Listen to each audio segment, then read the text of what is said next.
ఫిలిప్పీలకు రాసిన పత్రిక 3వ అధ్యాయంలో 13వ వచనాన్ని కూడా మనం ఆలోచన చేస్తే, సహోదరులారా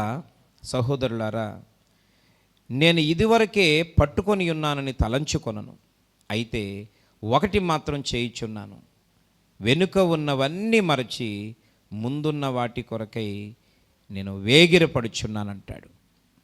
కాబట్టి 13వ వచన భాగంలో మనం చూసినప్పుడు, సహోదరులారా నేను ఇదివరకే పట్టుకొని ఉన్నానని తలంచుకొనను, అయితే నాకు మాత్రం ఒకటి తెలుసు. నేను చాలా గొప్పనని చెప్పట్లేదు, నేను ఆత్మీయుడని చెప్పట్లేదు, నేనేదో సాధించేశానని చెప్పట్లేదు, నేనే మార్గదర్శిని అని చెప్పట్లేదు, కానీ నాకు మాత్రం ఒకటే తెలుసు. అదేంటి అంటే, వెనుక ఉన్నవన్నీ మరచి ముందున్న వాటి కొరకు వేగిరపడ్డం నాకు వచ్చు అంటున్నాడు. అద్భుతమైనటువంటి ఆత్మీయ జీవిత శైలిది. ఈరోజు ఆత్మీయంగా నడవాలనుకున్న వాళ్ళకి ఒక మంచి మార్గం అన్నమాట, మంచి మార్గదర్శి ఈ యొక్క సలహా, ఈ వాక్యం, తను చేస్తున్నటువంటి పని.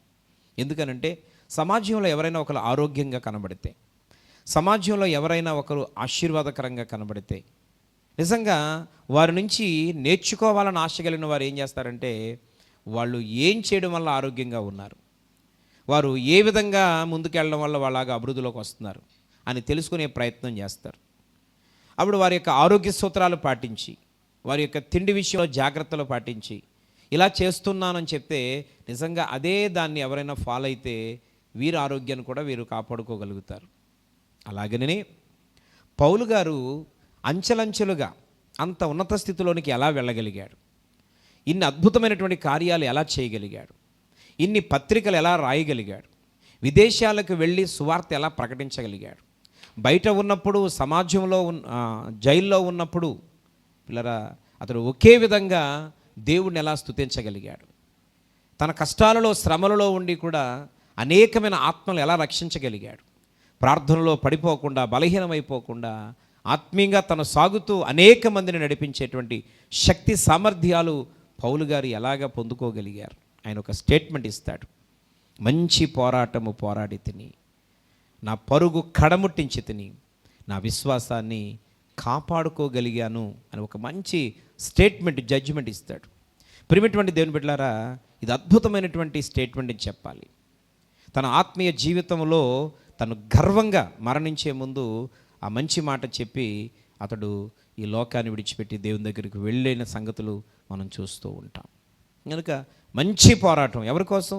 దేవుని కొరకు, ఆత్మీయత కొరకు, పొందవలసినటువంటి గమ్యాన్ని, బహుమానాన్ని పొందుట కొరకు నేనైతే మంచి పోరాటాన్ని పోరాడాను, విశ్వాసాన్ని కాపాడుకున్నాను, నా పరుగును కూడా కడముట్టించి విజయాన్ని సాధించగలిగాను అని ఒక అద్భుతమైనటువంటి మాట ఈరోజు చెప్పగలుగుతున్నాడు.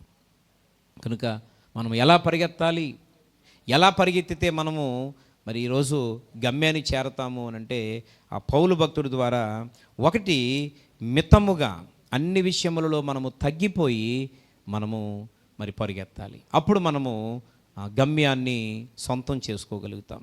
ప్రియమైనటువంటి వారలారా, ఎలా పరిగెత్తాలి అని అంటే పౌలు గారు అంటున్నారు, నేను వెనుక ఉన్నవన్నీ మరచి, వెనుక ఉన్నవి అనగా ఈ